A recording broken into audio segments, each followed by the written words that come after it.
বেশ কয়েকবার বাইরে গিয়ে বোবা ড্রিঙ্ক খাওয়ার পরে যেন মা মেয়ে দুজনেই বোবা ড্রিঙ্কসের ফ্যান হয়ে গেছি। আর সেই সাথে বাসায় চেষ্টা করেছিলাম বোবা ড্রিঙ্কস তৈরি করতে, তবে বোবা পারগুলো একটু বড় তৈরি করে ফেলেছি। আর ধৈর্য নেই, তাই অর্ডার করে অনলাইনে আনিয়ে নিয়েছি কিছু বোবা পার্স। আসসালামু আলাইকুম, ইসমাত হাবিজ কুকিং চ্যানেলের আরেকটি রান্নার পর্বে সবাইকে ওয়েলকাম জানাচ্ছি। প্রায় 250 গ্রামের মতো বোবা পার আনিয়েছি। আর এগুলো সংরক্ষণ পদ্ধতি আপনাদেরকে বলি যারা জানেন না। এয়ারটাইট যে কোনো বক্সে রাখবেন, আর ঠিক এই প্যাকেটে রাখবেন একদম বাতাস বন্ধ করে। আমি এর আগেই 2 গ্লাস বোবা পাল বানিয়েছিলাম, তার প্যাকেটটা খোলা ছিল। তো আজকে আপনাদের জন্য ভিডিওটা করছি। এখানে আমি প্রায় 2.5 কাপের মতো পানি গরম হতে দিয়েছি। যখন পানিটা ফুটে উঠবে, আধা কাপের মতো বোবা পাল দিয়েছি। তো আজকে যে পরিমাণে বোবা ড্রিঙ্কস তৈরি করব, তার জন্য কোয়ার্টার কাপ পার্ল হলেই চলে। তো মেয়ের আবদারে আমি পার্ল একটু বাড়িয়ে দিয়েছি সিদ্ধ করার জন্য, কারণ সে বলেছে ড্রিঙ্কসে তার বোবা পার্লটা একটু বেশি করে দিতে। পার্লসগুলো ঢেলে দিয়েই আমি আলতো হাতে নাড়াচাড়া করছি। বেশি জোরে নাড়াচাড়া করলে পার্লসগুলো ভেঙে যেতে পারে, তবে আলতো হাতে একটু নাড়াচাড়া করে দিয়ে ঢেকে দিচ্ছি প্রায় 15 মিনিটের জন্য। এই পর্যায়ে চুলার আঁচ একদম মিডিয়াম লো রেখেছিলাম। আর বাকি পার্টগুলো আমি ভালোভাবে মুখ বন্ধ করে একটা এয়ারটাইট বক্সে রেখে দিব। ফ্রিজে রাখার কোনো প্রয়োজন নেই, এই শুকনো পার্টসগুলো বাইরে রুম টেম্পারেচারে রেখে দিলেই চলবে। এদিকে 15 মিনিট পরে আমি দেখছি পার্টসগুলো সিদ্ধ হয়ে গেছে। চুলা বন্ধ করে দিয়ে ঢাকনা দিয়ে আরও 15 মিনিট একই পানিতে রেখে দিব। এরপরে একটি চালনিতে পানিগুলো চেলে নিয়ে পানি দিয়ে ধুয়ে নিব। আর আজকে আমার একটু তাড়াহুড়ো ছিল, তাই আমি বরফ পানিতে পার্টগুলো পরিষ্কার করছি। বলতে এখানে কিছু আঠালো ভাব আছে, সে আঠালোগুলো একটু পরিষ্কার করছি। ঠান্ডা হয়ে গেছে, চলুন এবার ড্রিঙ্কস রেডি করছি। যে কোনো ফ্লেভারের বোবা ড্রিঙ্কসটা কিন্তু তৈরি হয়। তো আজকে আমি রুহ আফজা সিরাপ দিয়ে আর স্ট্রবেরি আইসক্রিম দিয়ে ড্রিঙ্কসটা তৈরি করব।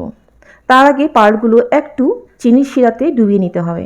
চিনি অ্যাভয়েড করেন যারা, তাদের জন্য এই পদ্ধতিটা না করলেও চলবে। আমি প্রায় 3 টেবিল চামচের মতো চিনি দিয়েছি, সাদা চিনি, আর সামান্য একটু কফি পাউডার আর অল্প পানি দিয়ে এই পার্টগুলোকে 2 থেকে 3 মিনিটের মতো একটু সেদ্ধ করব। চুলার আঁচ কিন্তু মিডিয়াম লোতে রয়েছে। সম্ভব হলে ব্রাউন সুগারে এই রান্নাটা করবেন। তো আমার হাতের কাছে ব্রাউন সুগার ছিল না, তো আমি একটু রিস্ক নিয়ে সাদা চিনি দিয়ে করলাম। অথচ দেখলাম ফ্লেভার কিন্তু একটু হেরফের হয়নি, অর্থাৎ ব্রাউন সুগার না থাকলে সাদা চিনি দিয়েও কাজটা করে নেওয়া যায়। এই পার্টগুলো তৈরি করার একটু পরে খেয়ে নিলে খুব ভালো হয়, ফ্রিজে সংরক্ষণ করা যায় না, তাই যতটুকু পরিমাণ দরকার ততটুকু সিদ্ধ করে নিলেই ভালো হয়। ব্লেন্ডারের জারে এবার দিয়ে দিচ্ছি ইচ্ছে মতো পরিমাণের আইসক্রিম। স্ট্রবেরি আইসক্রিম নিয়েছি, সে সাথে দিয়ে দিচ্ছি উঁচু করে 3 টেবিল চামচের মতো দুধ পাউডার, আর দিচ্ছি অনেকগুলো বরফ। এই পর্যায়ে বরফের জায়গায় ঠান্ডা দুধ দিতে পারেন। আর দিয়ে দিচ্ছি কিছু রুহ আফজা। আমি আরও কিছু ঠান্ডা পানি অ্যাড করছি।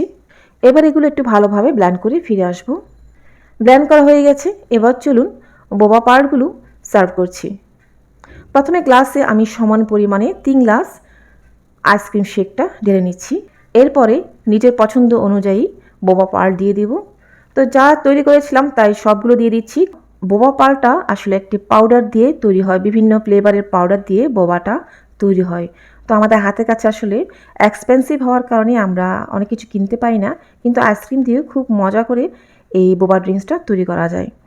আর সত্যিকারের বোবা পার্লসগুলো হচ্ছে গিয়ে রং চা করে সেখানে দুধ দিয়ে ঠান্ডা বরফ দিয়ে এরপরে পার্লগুলো দিয়ে খাই, যেটাকে আমরা বোবা টি হিসেবে জানি।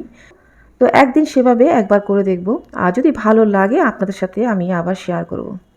ম্যাঙ্গো আইসক্রিম থাকলে ম্যাঙ্গো আইসক্রিম দিয়েও করে নিতে পারেন, অথবা মিন্ট আইসক্রিম বা যে কোনো ফ্লেভারের আইসক্রিম, চকলেট আইসক্রিম ভালোভাবে বেশি করে পরিমাণে দিয়ে আর কিছু চকলেট একসাথে ব্লেন্ড করে দেখবেন খুবই মজা হয়।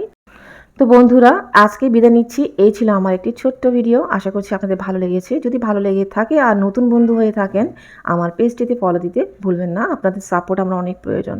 আর সেই সাথে যারা ইউটিউব থেকে দেখছেন, চ্যানেলটি সাবস্ক্রাইব করে আমাকে সাপোর্ট করবেন আশা করছি। ভালো থাকবেন সবাই। নতুন কোনো ভিডিও নিয়ে খুব তাড়াতাড়ি ইনশাল্লাহ আবারও দেখা হবে। আল্লাহ হাফেজ।